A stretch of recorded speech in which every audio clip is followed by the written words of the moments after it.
సవితా ప్రధాన్ ఈ పేరు ఇప్పుడు ఎంతో మంది మహిళలకు యువతలకు ఇన్స్పిరేషన్. అంతేకాదు సవిత ఒక యూట్యూబ్ ఛానల్ పెట్టి జీవితంలో ఏమీ సాధించలేము అనే యువతలను మహిళలను మోటివేట్ చేస్తున్నారు. భర్తల జీవితంలో బందీ అయిన వారు, అత్తల చేతిలో నరకం చూసే వారి నుంచి, సమాజంలో మహిళల ఎదుగుదలను అడ్డుకునే వారి నుంచి దూరంగా జరిగితే ఎవరెస్ట్ నైనా జయించొచ్చని చెబుతారామె. ఆమె స్టోరీ ఇప్పుడు నేషనల్ మీడియా నుంచి లోకల్ మీడియా వరకు పాపులర్. ఇంతకీ సవిత కథ ఏంటో చూద్దాం. సవితా ప్రధాన్కు చిన్నప్పటి నుంచే చదువంటే ఇష్టం. కానీ తాను పుట్టింది దిగువ మధ్యతరగతి కుటుంబంలో. మధ్యప్రదేశ్లోని మండి జిల్లాలోని గిరిజన గ్రామం. చుట్టూ పంట పొలాలు తప్ప అభివృద్ధి అనేది లేదు. ఆమెకు తోడు 7 తోబుట్టువులు. దీంతో చదువు కోసం వారిని పంపాలి అంటే తల్లిదండ్రులు ఖర్చనుకునేవారు. వయసుకు రాగానే వ్యవసాయం లేదంటే కూలి పని చేసేవారు. అయితే సవిత మధ్యలో పుట్టడం కాస్త కలిసొచ్చింది. స్కూల్కి వెళ్ళినప్పటి నుంచి బాగా చదువుకుంటుంటే టీచర్లు ఆమె తండ్రికి నచ్చజెప్పి మరీ తీసుకెళ్లేవారు. తమ స్కూల్లో 5వ తరగతి వరకే ఉంది. 6వ తరగతికి వెళ్ళాలంటే 7 కిలోమీటర్లు వెళ్ళాలి. బస్ పాస్ ఉన్నా కూడా బస్సులుండేవి కావు. ఆటోల్లోనే వెళ్ళాలి. కానీ రోజుకు 2 రూపాయలు పెట్టాలన్నా కూడా వారి కుటుంబం అంత ధైర్యం చేయలేకపోయింది. అయితే తనతో పాటే చాలా మంది 7 కిలోమీటర్లు నడిచి వెళ్లి చదువుకుంటుంటే తాను కూడా వారి వెంటే వెళ్తానని చెప్పింది సవిత. అంతేకాదు గిరిజన విద్యార్థినులు హై స్కూల్లో చదివితే నెలకు 75 రూపాయల స్కాలర్షిప్ కూడా ఇస్తోంది సర్కారు. దీంతో పాటు ఉచిత పుస్తకాలు, బట్టలు కనీసం నెలకు 75 రూపాయలు వస్తాయని తండ్రి పంపించేవాడు. అలా వెళుతూనే బాగా కష్టపడి చదువుకుంది సవితా ప్రధాన్. కానీ ఎవరైనా సరే 10వ తరగతి వరకు చదివేవారు కాదు. మధ్యలోనే చదువు మానేసేవారు, లేదంటే 10వ తరగతిలో ఫెయిల్ అయ్యేవారు. సవిత మాత్రం అడవిలో నుంచి 2 గిరిజన గ్రామాలు దాటి హై స్కూల్ వరకు వెళ్ళింది. 10వ తరగతి ఫస్ట్ క్లాస్లో పాస్ అయింది. ఆ గ్రామంలో మొదటగా 10వ తరగతి పాస్ అయిన మొట్టమొదటి విద్యార్థి సవితే. ఇంటర్కి వచ్చే సమయానికి ఆమెకు చదువు విలువ తెలిసింది. ఎలాగైనా సరే చదువుకోవాలనుకుంది. అందుకు ఆమె తల్లిదండ్రులు కూడా సరేనన్నారు. దీంతో ఇంటర్మీడియట్ కూడా రోజు 7 కిలోమీటర్లు నడిచి వెళ్లి చదువుకుంది సవితా ప్రధాన్. ఇంటర్ పూర్తి కాగానే వయసు దాటిపోతుందని 17 ఏళ్లు కూడా పూర్తి కాకముందే తల్లిదండ్రులు పెళ్లి చేసేశారు. వారి ఊళ్ళో ఎవరికైనా సరే 17 ఏళ్ల లోపే పెళ్లి చేసేస్తారు. సవితకు కూడా ఓ పెళ్లి సంబంధం తీసుకొచ్చారు. ఇక్కడ ఆమె ఇష్టం ఏమీ లేదు. మొదటి రోజే భర్తగా వచ్చిన వ్యక్తి మాట్లాడే విధానం చూసి భయపడింది. తనకు అతను వద్దని చెప్పినా కూడా డబ్బుందని, మంచి కుటుంబం అని పెళ్లి చేశారు. మరోవైపు సవిత తండ్రి తక్కువ కట్నం ఇచ్చినా కూడా అందంగా ఉందని 17 ఏళ్ల సవితను పెళ్లి చేసుకున్నాడు. తల్లిదండ్రులు, బంధువుల ఒత్తిడితో సవిత పెళ్లి చేసుకుని అత్తారింటికి వెళ్ళింది. వెళ్లిన నెల తర్వాత నరకం చూపించాడు భర్త. ఇటు ఆమె అత్త కూడా పెద్ద శాడిస్టు. తనకు పని మనిషి కావాలని కొడుకుకు పెళ్లి చేసిందని సవిత తెలుసుకోవడానికి ఎక్కువ కాలం పట్టలేదు. ప్రతిరోజు ఉదయం 5 గంటలకు నిద్రలేస్తే రాత్రి 11 గంటల వరకు ఇంటి పని చేయించుకునేవారు. ఇంటి దగ్గర ఉన్న అత్త నరకం చూపించేది, బూతులు తిట్టేది. ఆమె ముందు తిన్నా కూడా సహించేది కాదు. ఎంతసేపు తింటావని అసహించుకునేది. ఇక అత్తకు కాస్త ఎదురు చెప్పినా సరే భర్త వచ్చి చిత కొట్టేవాడు. దీంతో ఆమెకు ఇందుకా నేను బ్రతుకుతోందని రోజు ఏడ్చేది.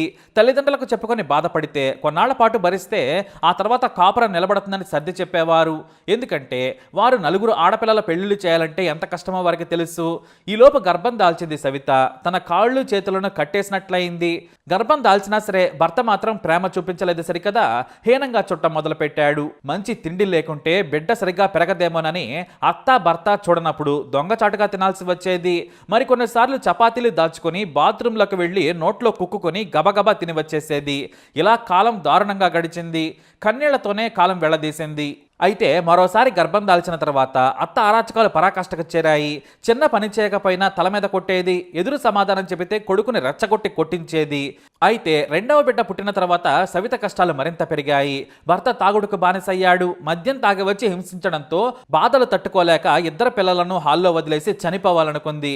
వెంటనే పిల్లల గురించి కూడా ఆలోచించకుండా వారిని పడుకోబెట్టి గది లోపల నుంచి గడియ పెట్టి చీరను ఫ్యాన్కు ముడేసి ఆత్మహత్య చేసుకోవాలనుకుంది. సరిగ్గా మెడకు ఉరేసుకోగానే కిటికీలో నుంచి చూస్తోంది అత్త. ఒక్క మాట కూడా మాట్లాడటం లేదు. తాను ఎలా చనిపోతానో చూద్దామన్నట్లుగా చూస్తోంది అత్త. కానీ చనిపోవద్దని కానీ ఆమె మొహంలో కంగారు కానీ ఏమీ కనిపించలేదు. దూరంగా ఎప్పుడు ఉరేసుకొని చనిపోతుందా అని చూస్తోంది సవిత అత్త. తాను కూడా ఆమె వైపు చూస్తున్నా కూడా అత్త మాత్రం ఆపడం లేదు. దీంతో ఇలాంటి నీచరాలి కోసం ఓ తాగుబోతు కష్టాలను అనుభవిస్తూ చావాలా? మానవత్వం లేని వీరి కోసం నా పిల్లలను ఈ రాక్షసుల చేతిలో పెట్టాలా అనుకుని ఆత్మహత్య నేనెందుకు చేసుకోవాలనుకుంది. ఆ మరునాడే తన 2 పిల్లలను తీసుకొని బయటకు వచ్చేసింది సవిత. అయినా భార్య పోయిందని, పిల్లలు లేరనే బాధ వారికి లేదు. ఎందుకంటే సవిత వెళ్ళిపోతే కొడుకుకు వేరే పెళ్లి చేయాలనుకుంది అత్త.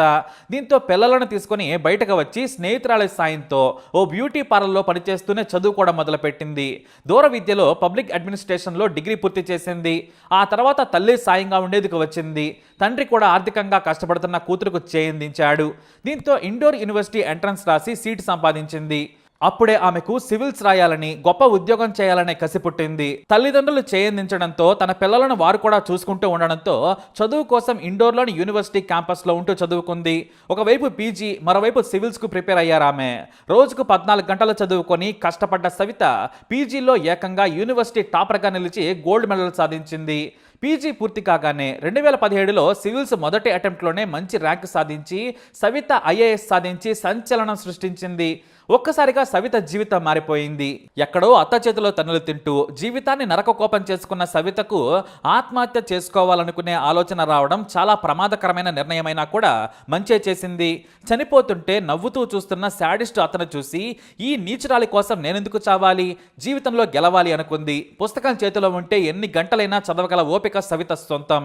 అందుకే నా తెలివిని నమ్ముకుంటానని బయటకు వచ్చి ఏకంగా సివిల్స్ సాధించింది.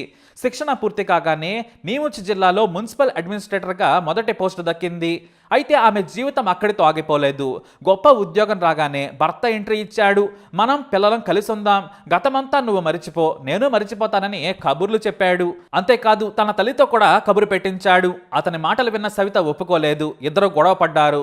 తన పిల్లలను తీసుకెళ్తానని బెదిరించడంతో ఎదురు తిరిగింది. ఎంత కలెక్టర్ అయినా కూడా భర్త అనే హోదా ఉండడంతో చేయి చేసుకుని తీవ్రంగా కొట్టాడు భర్త. దీంతో సవితకి తీవ్రమైన కోపం వచ్చేసింది.